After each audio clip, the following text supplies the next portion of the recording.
तो आज हम इस वीडियो में पढ़ेंगे कि ट्रांसक्रिप्शन क्या होता है, इसका डेफिनेशन क्या है, इसके डिस्कवर किसने किया था, इसके टाइप्स क्या है, ये सब कुछ हम इस वीडियो में कवर करेंगे। तो ट्रांसक्रिप्शन को हिंदी में अनुलेखन कहा जाता है। ट्रांसक्रिप्शन को हिंदी में क्या कहते हैं? अनुलेखन कहा जाता है।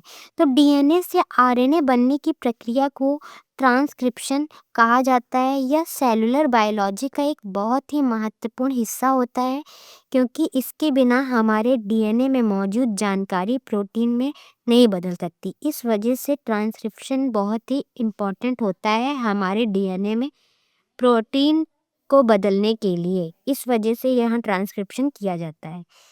डीएनए से आरएनए बनने की प्रक्रिया को हम क्या कहते हैं? ट्रांसक्रिप्शन कहते हैं, जिसे हिंदी में हम अनुलेखन कहा जाता है। ठीक है, तो अगर हमारा ट्रांसक्रिप्शन के प्रोसेस नहीं होगा तो हमारे डीएनए में मौजूद जानकारी प्रोटीन में बदल नहीं सकती। अब इसका हम इंट्रोडक्शन देखते हैं कि हमारा ट्रांसक्रिप्शन का इंट्रोडक्शन क्या होता है। तो आसान शब्दों में कहा जाए तो डीएनए एक मास्टर ब्लूप्रिंट है। डीएनए जो है हमारा मास्टर ब्लूप्रिंट है, जो कोशिका के केंद्रक में सुरक्षित करता है। जो कोशिका, जो सेल में केंद्रक रहता है, उसको हमारा प्रोटेक्ट करता है, सुरक्षित करता है।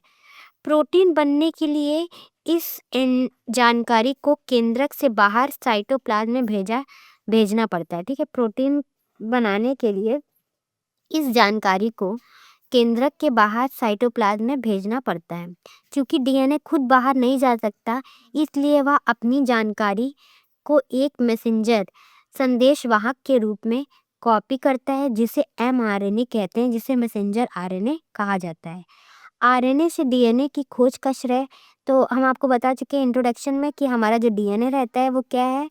एक मास्टर ब्लूप्रिंट है, जो हमारे सेल में न्यूक्लियस को प्रोटेक्ट करता है और प्रोटीन बनने के लिए इस जानकारी को केंद्रक से बाहर साइटोप्लाज्म में भेजता है। क्योंकि डीएनए तो बाहर जा नहीं सकता है, इसलिए वह अपनी जानकारी को एक मैसेंजर के थ्रू कॉपी करता है और एमआरएनए के से भेजता है। तो एमआरएनए क्या है? हमारा मैसेंजर आरएनए है। अब कहेंगे कि डीएनए से आरएनए की खोज किसने की थी? देखिए, डीएनए से आरएनए बनता है, उसे हम क्या कहते हैं? ट्रांसक्रिप्शन कहते हैं। और आरएनए से डीएनए जो बनता है उसको हम क्या कहते हैं? रिवर्स ट्रांसक्रिप्शन कहते हैं। तो हमारा जो रिवर्स ट्रांसक्रिप्शन का खोज का श्रेय किसको जाता था? हर्बर्ट ट्रेमिन को और डेविड बोल्टीमोर को जाता था। ठीक है, अब हम बात करते हैं हमारा ट्रांसक्रिप्शन, जो कि डीएनए से आरएनए के बीच होता है। तो ट्रांसक्रिप्शन क्या है? वह प्रक्रिया है जिसमें हमारे आरएनए पॉलीमरेज एंजाइम की मदद से डीएनए के एक स्ट्रैंड को आरएनए में कॉपी किया जाता है। ठीक है, तो क्या वह प्रोसेस ट्रांसक्रिप्शन का है? तो वह प्रोसेस जिसमें हमारा जो आरएनए पॉलीमरेज एंजाइम की मदद से डीएनए में आधारित डीएनए में एक स्ट्रैंड को आरएनए में कॉपी किया जाता है। ठीक है, तो वो प्रोसेस हमारा क्या कहलाता है? ट्रांसक्रिप्शन कहलाता है, जो कि 1950 के अंत में और 1960 की शुरुआत में कई प्रयोगशाला में इसका एक्सपेरिमेंट किया और डीएनए आरएनए पॉलीमरेज डीएनए आधारित आरएनए संश्लेषण करता है। ठीक है, फिर लास्ट में जब हुआ 1959 में सेवेरो ओलोचा ने इन विट्रो आरएनए संश्लेषण के लिए इनको इसलिए नोबेल पुरस्कार भी मिला था। 1959 में सेवेरो ओलोचा ने इन विट्रो आरएनए संश्लेषण के लिए इनको नोबेल पुरस्कार मिला था। ठीक है, अब हमारा जो है आरएनए रिवर्स ट्रांसक्रिप्शन होता है। जैसे डीएनए से आरएनए जो बनता है वो हमारा ट्रांसक्रिप्शन कहलाता है। आरएनए से डीएनए जो बनता है वो हमारा क्या कहलाता है? रिवर्स ट्रांसक्रिप्शन कहलाता है। तो रिवर्स ट्रांसक्रिप्शन क्या होता है? तो इनकी डिस्कवर किसने? हर्बर्ट टेमिन और डेविड बोल्टीमोर ने 1970 में किया था, जैसा कि हमने आपको पहले ही बता दिया था। उन्होंने रेट्रोवायरस में रिवर्स ट्रांसक्रिप्शन नामक एंजाइम की खोज की थी। किसमें की? अगर इन्होंने पूछा है किसमें इनकी खोज की गई थी, तो रेट्रोवायरस में इस एंजाइम को देखा गया था, जो कि आरएनए से डीएनए बनाता है। यह खोज आणविक जीव विज्ञान के केंद्रक सिद्धांत सेंट्रल डोग्मा में एक बड़ी क्रांति थी। ठीक है, तो ये किसमें देखा गया? रेट्रोवायरस में देखा गया था, जो आरएनए से डीएनए बनाता है, और इसकी खोज आणविक जीव विज्ञान के केंद्रीय सिद्धांत सेंट्रल डोग्मा में एक बड़ी क्रांति थी। इस खोज के लिए 1975 में इनको क्या है सम्मानित किया गया था और नोबेल पुरस्कार मिला था।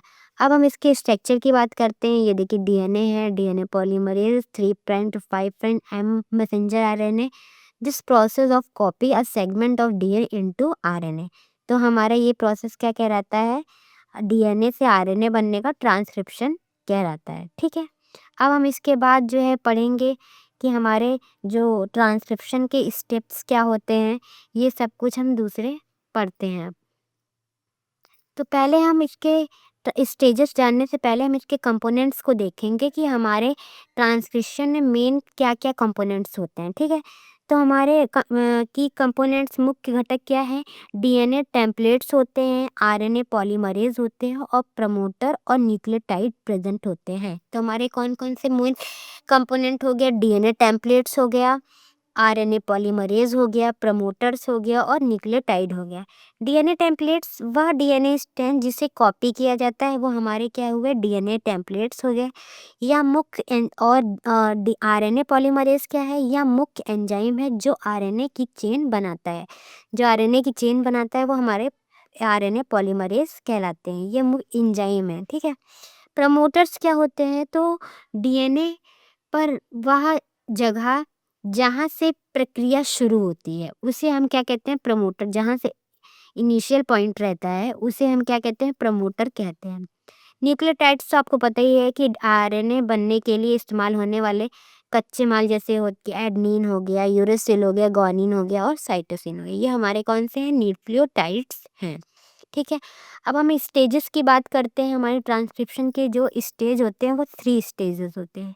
पहला इनिशियल स्टेज होता है, इलोंगेशन होता है और टर्मिनेशन होता है। ठीक है, इनिशिएशन मतलब क्या, शुरुआत होता है। तो इनिशिएशन स्टेज में हमारा क्या है, डीएनए पॉलीमरेज एंजाइम डीएनए के एक खास हिस्से से जुड़ता है जिसे प्रमोटर कहते हैं, जैसे शुरुआत में जुड़ रहा है। या डीएनए की दो लड़ियां स्टैंड अलग अलग होने लगती हैं ताकि अंदर की जानकारी पढ़ी जाए। जैसे डीएनए हमारा है, ये शुरुआत हुआ प्रमोटर से, आरएनए पॉलीमरेज एंजाइम डीएनए के एक खास हिस्से से जुड़ गया जिसे प्रमोटर कहते हैं और शुरुआत में। फिर इसके बाद जो हमारी जो स्टैंड होती है, आरएन डीएनए की स्टैंड होती है वो खुलती जाती है जिससे कि आगे प्रोसेस बढ़ता रहता है और वो जो और अंदर की जानकारी पढ़ी जा सकती है और स्टैंड खुलता जाता है। फिर इसके बाद हम करते हैं इलांगेशन की बात करते हैं। इलांगेशन को हिंदी में विस्तार कहते हैं। आरएनए पॉलीमरेज डीएनए के टेम्पलेट्स स्ट्रैंड के साथ आगे बढ़ता है। जैसे जैसे यह आगे बढ़ता है या एक एक करके आरएनए न्यूक्लियोटाइड जुड़ता रहता है और डीएनए में थाइमिन होता है लेकिन आरएनए में उसकी जगह यूरेसिल होता है। ये तो हमने पहले ही पढ़ चुके हैं कि हमारे डीएनए में क्या क्या होता है, एडनिन, थाइमिन, साइटोसिन, ग्वानिन होता है और आरएनए में यूरेसिल, एडनिन और ग्वानिन और साइटोसिन। तो वही चीज़ बता रहा है कि डीएनए में हमारे थाइमिन होता है लेकिन आरएनए में उसी जगह में थाइमिन ना होके यूरेसिल होता है। अब टर्मिनेशन के बात कर रहा है, मतलब समाप्ति। यह एंजाइम डीएनए के अंत टर्मिनेटर सीक्वेंस पर पहुंचता है तो यह प्रक्रिया रुक जाती है। ठीक है, यह बना हुआ नया आरएनए आगे हो जाता है और डीएनए आपस अपनी पुरानी स्थिति में जुड़ जाता है। तो इस प्रोसेस को हम टर्मिनेशन कहते हैं। अब आगे क्या होता है, पोस्ट ट्रांसक्रिप्शन क्या है, तो प्रोकैरियोटिक एग्जाम्पल बैक्टीरिया में यह आरएनए तुरंत काम शुरू कर देता है लेकिन यूकैरियोटिक्स में मतलब कि ह्यूमंस एंड एनिमल्स में ये रॉ आरएनए से थोड़ा तराशा जाता है।